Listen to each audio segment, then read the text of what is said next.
You're watching Rain Knight Gaming. What's going on, everybody? Welcome back to Rain Knight Gaming. I'm Rain Knight, and I've got a fun deck profile for you. I wanted to show you guys something a little off meta, something, a little bit more homebrewy, because some people really like those kind of decks, and it's always interesting to play something a little bit different. I played against this guy at Locals this last weekend, and he played this really cool ZAFT deck. Had a lot of pinging damage, used, the dog stuff from ZAFT. Really cool. I actually had to ask him what his stuff was most of the time, so that was a lot of fun. So we're going to cut over to him, and if you guys like these kind of deck profiles, let me know in the comments down below, and I will try to find some more off-kilter decks for you guys to look at. Okay, I'll see you guys on the other side.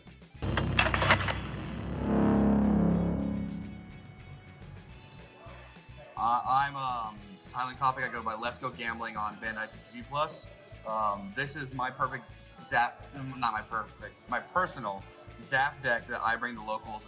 I'm going to explain what the list is itself, what I would personally change on it based on what my personal experience are and what I'm going to change on it, and basically how the deck is supposed to function. First up, we have the units. Starting off with a level 2, it's a 3-1 Miguel's. It's a decent early game pressure from when I was previously playing on it, but it's something that's going to be swapped out as time goes on. I've got it all the way down to 1-of. It feels real rough to play, especially since I'm personally not playing Miguel or anything. So it's probably going to end up being swapped for something like Elfrith. And then next we have the Legaus. These are honestly the carry of the deck. They make for such good trading into opponents' own units due to the fact that its attack triggers with the 5 or more AP is so easy to do in the deck, and it allows you to tear through a lot of their smaller units. It gets me through the game without losing as much early game to their pressure. After that is Buster Gundam. This is the main combo piece with stuff like your Legaus, your Blitz Gundams, your Aegis Gundams, basically every single piece of your actual deck. They are the main important part, and their support combined with their win paired matters so much for the deck to be able to support, then possibly swing out as well. I'm going to put one on the side as I will talk a little bit more about a synergy with some of the pilots later. Then next is the Blitz Gundam. This matters more for trying to get your trades through and making sure that you're not losing your units in the process. As with First Strike, it matters more about your AP, which this deck's trying to get as much AP as possible before you actually start swinging. Because once you start swinging, kind of hit or miss on that. Next is the Aegis Gundam MMA modes from the Starter Deck 4. They give Breach, which allows you to trade into your opponent's units, like the entire goal of your deck, while also starting to tear through the shields.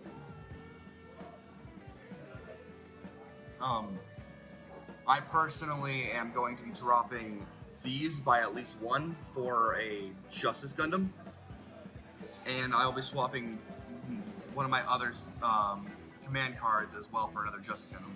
As from personal playing against Wing Zero and such, I've noticed not having a higher than level 5 unit has really started to punish me later in the game.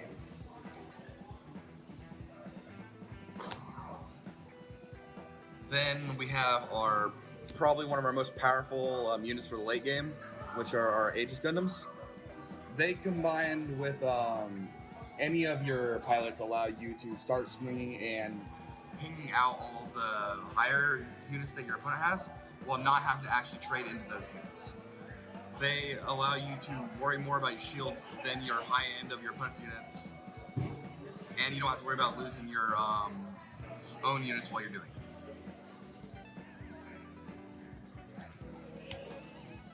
Then there's the entire meat and potatoes of the actual deck itself, which is the dual Gundam Assault Shrouds. Their during pair effects allows you to start swarming the board with other guys, and their best optimal play is probably turn 6, turn 7. That way you can play it, pair it, then go into your actual stuff, look at the top 3 from the pair, play out a guy, and then pair with another pilot. That way you can start the actual momentum rolling. That's all the units, and then now we will get to the pilots. The first pilots are Kira Yamato. This is specifically where why I was talking about Buster Gundam for synergy. Kira Yamato is also a coordinator, which allows you to use its wind pair effect even with Kira, and making a 3/5 that can also support 3. It just allows for really good value for throughout the game. Next, of course, is Athranzala. ZAFT, it's a ZAFT coordinator. It's +1/+2, level 4. Its wind link effect allows you to attack level 5 or lower active units. This really comes into play with trying to trade into your opponent's units that they want to hold back. Say they have a 4/2 strike Gundam that they want to keep back to prepare for your blockers. If you do that combined with Blitz Gundam, you can trade into that without having to worry about your own unit in terms of effectiveness, and still allow you to keep the trade rolling. Then I am playing one of the Arca Elfman, just because of the fact that it does in fact link with the Buster Gundam, and it also links with your Legaus. And a lot of what this deck struggles with is trying to find your exact pieces how you want it, so you really need that discard draw 1 type stuff for looting. And then last but certainly not least is Izak Jewel. I personally really hate the actual pilot effect, as it's very situational when it comes up. However, getting the link effect on your assault shrouds allows you to put a lot of pressure when you're doing those combo turns. Onto the bases, I only play 2, and it's both Gamaus. It's just for breach, just to try and get your actual trades in. That way you can keep tearing through the shield, similar to the exact reason why we like the MH Aegis Gundams. It's the exact same reason for that. You really just want to trade. And then onto the commands, I'm playing 2 of the Striker packs. These are most likely going to turn into Elfriths, as the Elfrith stat line also allows you to push bodies without worrying about commands and such.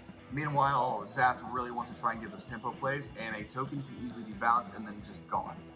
And I've had that happen to me so many times where I'll play a token, then white-blue will bounce it, or white-green or something will bounce with Ail Strike, and I'll just have to stare at my cards, realizing I can't do anything. Then we get to our Overflowing Affections. I play 4 of them because you really just need to try and find your cards, and it helps a lot with the pieces, as we don't have nearly enough of this truly ZAFT core in the deck due to the fact that there's just not enough of it out yet. So it tries to save you a lot on your biggest weakness of trying to find your core pieces. Then after that, I play 2 Stealth Stratagems. I will more often than not use these as either discard with Overflowing Affection, or I will occasionally use these to get rid of like 2/4 blockers or 2/2 blockers with like facing white-blue control and such. And that's mainly where they come up.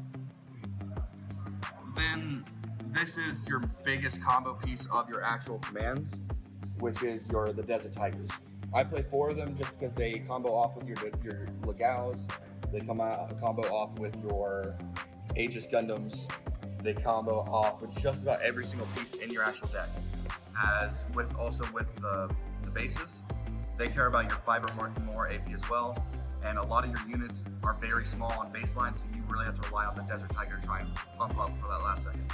It also makes your opponent trading even more difficult due to the fact that if you have that one resource up, they can never truly guess whether or not you actually have the Desert Tiger in hand to make them force into a bad trade they normally would have been fine into. Cool. And that's the completion of my ZAFT list. It's honestly not that great. There's plenty of things I personally have to alter around, but it plays fun. It works with my namesake of Let's Go Gambling, as once you get the actual Salt Shroud running, it gets going nice and fine. Well, awesome. Thank you so much. Of course. Well, that's going to be it for me today. Hopefully you liked this deck profile. I thought it was pretty sick. Let me know in the comments down below if you're going to play this ZAFT build, or if there's some other kind of off-kilter deck that you guys want to play. But you guys know what I always say, if you stay ready, you ain't got to get ready. And I'll see you in the next one. See ya.